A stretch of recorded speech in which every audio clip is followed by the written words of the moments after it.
Հայկական տարարվեստը մնացել է կենսունակ եւ ինքնություն պահպանող արժեք եւ ներառված է ՅՈՒՆԵՍԿՕ-ի մարդկության ոչ նյութական մշակութային ժառանգության ցանկում։ Տարարվեստի ճյուղերից գեղագրությունն ու մանրանկարչությունից զարդագրությունը, հարակից տեսակները, մինչև օրս շարունակում են իրենց կիրառական դրսևորումները, հանդես գալով ժամանակակից ձևերով եւ գաղափարներով։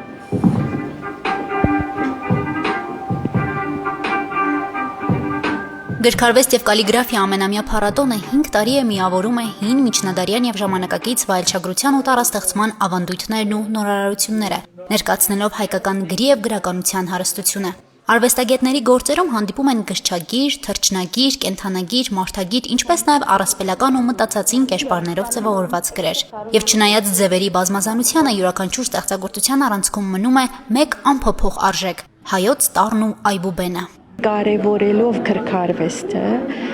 իրականում եւ կալիգրաֆիան իրականում կարևորում ենք մեր այբուբենը եւ որը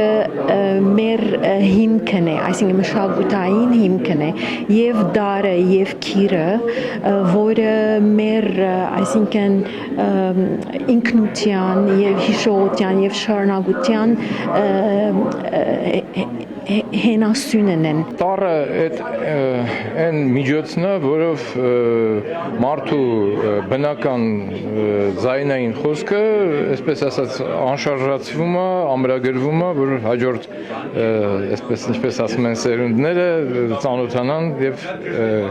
դա չկորի փոխանցվի մյուս սերունդներին։ Միևնույն ժամանակ բնականաբար նրանով նաև տարածվում է տարածության մեջ ոչ միայն ժամանակի, այսինքն դառնում է մասը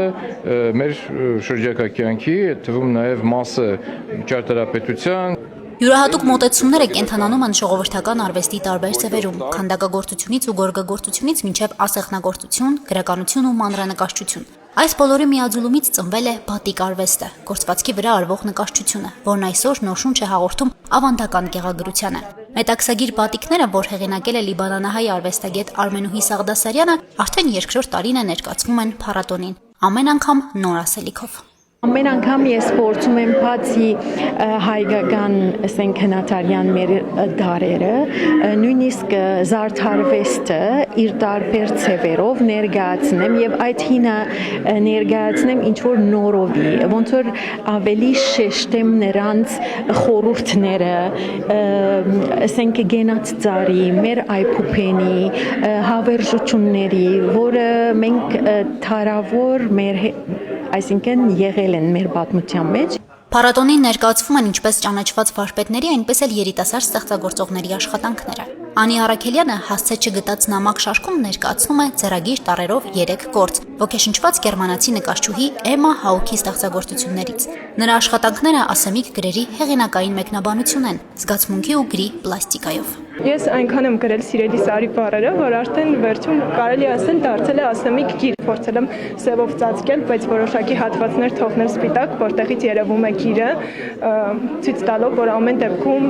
չի կարող ստվերել պատմությունը, իրականությունը եւ մեզ հասնում են որոշակի փաստեր։ Լինում են ծրագրեր վարպետասասեր աշխատարաններ, սկսած մանկապարտեզի եւ դպրոցական տարիքի երեխաներից, ուսանողներն են, ովքեր մեր հիմնական թիրախային խումբն են, ու նաև արդեն կայացած հայտնի արվեստագետներ, գիտնականներ, մասնագետներ, ովքեր